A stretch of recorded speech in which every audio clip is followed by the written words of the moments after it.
The Justice Department's digital vaults opened wide in late January 2026, disgorging over 3 million pages of documents in a single, overwhelming tranche mandated by the Epstein Files Transparency Act law signed by President Trump himself amid mounting legislative insistence. This avalanche included flight logs etched with precision, email chains preserved in their raw, unfiltered states, grainy images from estate raids, and summaries of unverified tips that had accumulated over years of federal scrutiny. Trump's name threaded through the material like a recurring motif, appearing more than 5,300 times according to analyses from outlets like the New York Times, often in contexts that ranged from benign social mentions to sensational, uncorroborated allegations of misconduct. Flight records from the 1990s and early 2000s resurfaced with clinical detail. Trump documented on at least 8 journeys aboard Epstein's infamous private jet, dubbed the Lolita Express, some legs shared with Ghislaine Maxwell, routes that connected opulent Palm Beach estates to glittering New York, soirees and beyond, where the boundaries of wealth and influence dissolved without fanfare. In the procedural undercurrents of this disclosure, the department executed the release with a mix of compliance and apparent lapses. Redactions applied unevenly, failing in places to obscure victims' identities while shielding others in patterns that fueled speculation about selective protections.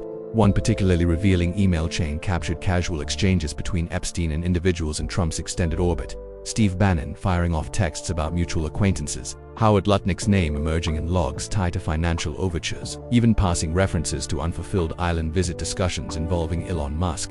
The files encompassed exhaustive compilations from FBI tip lines that had been inundated for decades and spanning from the 1990s to more recent electoral cycles. Claims of sexual misconduct labeled by officials as unfounded, politically timed, or outright fabricated. Yet the cumulative weight created an inescapable resonance. Thousands of references embedded in news clippings. Epstein collected obsessively investigative memos that stalled short of indictments, and witness accounts that lingered in ambiguous limbo, neither fully validated nor entirely dismissed.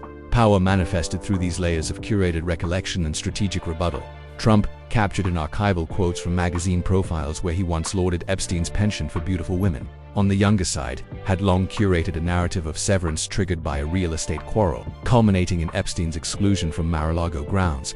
The documents mapped this divergence, communications that tapered off, invitations that ceased, that preserved the preceding entanglements in stark relief, shared dinners in exclusive venues, overlapping parties where alliances formed amid blurred lines of mutual advantage, social circuits that intertwined personal ambitions with procedural impunity. The viewer senses the same understated leverage at play in their own spheres, those elite enclaves where a fleeting introduction can subtly redirect paths of opportunity, where outward repudiations mask archival remnants poised to re-emerge under shifted circumstances. A silent threat took root in the mishandled redactions, thousands of pages temporarily withdrawn after victims flagged their own, compromising images slipping through unchecked, nude photographs and personal details exposed to public scrutiny, triggering waves of death threats and secondary trauma. The apparatus responded with mechanical precision, formal apologies disseminated, enhanced protocols pledged, supplementary reviews initiated, yet the breach endured as an irreversible scar, a procedural oversight that amplified vulnerabilities without immediate recourse. Intellectual discomfort coalesced around the inherent ambiguity, accusations repeatedly flagged as unproven by departmental assessments, connections that remained irrefutable and extensively logged, the trove proclaiming absence of credible wrongdoing for pivotal figures while its sheer magnitude hinted at a more profound lattice of associations. The narrative observes this recalibration unfolding, tracing how each segmented disclosure prolongs the shadow instead of dissolving it, how mandated openness morphs into yet another stratum of controlled narrative. The island's secluded airstrip manifests in the logs as a pivotal node, once veiled by strata of private guards and confidentiality pacts, now digitized relics accessible via public interfaces. These entries unveil not overt domination but gradual, nearly imperceptible assimilation resolutions brokered in the insulated confines of private aircraft and sprawling estates. Repercussions postponed across years until legislative imperatives and public clamor compelled the curtain to part. The unease persists unrelentingly.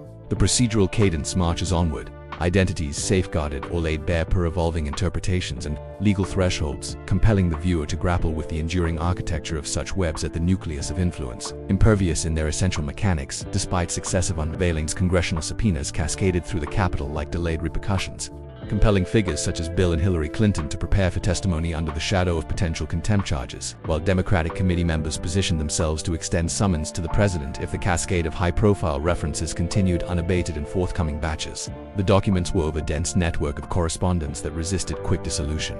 Epstein's preserved audio boasts of intimate access to power hubs, persistent claims of rapport with Trump that reverberated through witness depositions and leaked estate materials.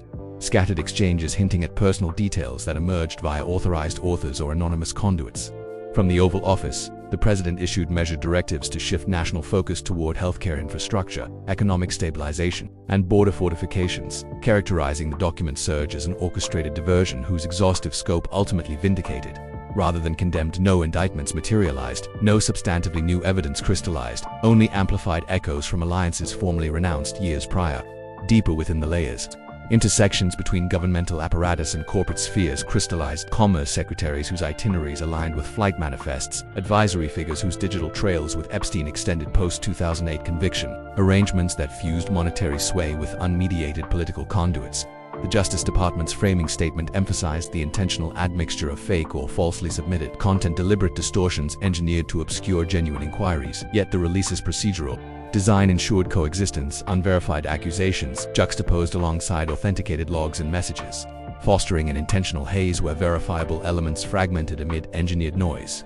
The viewer discerns this exact operation in routine dependencies: deluges of data crafted to saturate rather than elucidate, institutional frameworks that shield principles through volumetric complexity and tactical opacity. The silent consequence manifested starkly in the redactions: pronounced imbalanced female identities left discernible and exposed imagery that bypassed safeguards, while male counterparts in parallel or proximate frames vanished beneath opaque blocks, signaling entrenched protective strata already operative upstream.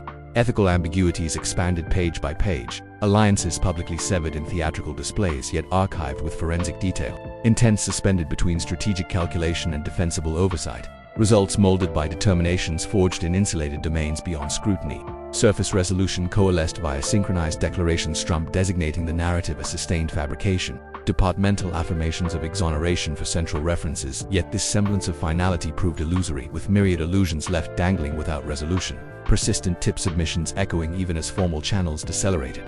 The narrative tracks the elongating shadow across expansive digital repositories, televised oversight sessions, and recirculating online spheres where fragments perpetually reassemble.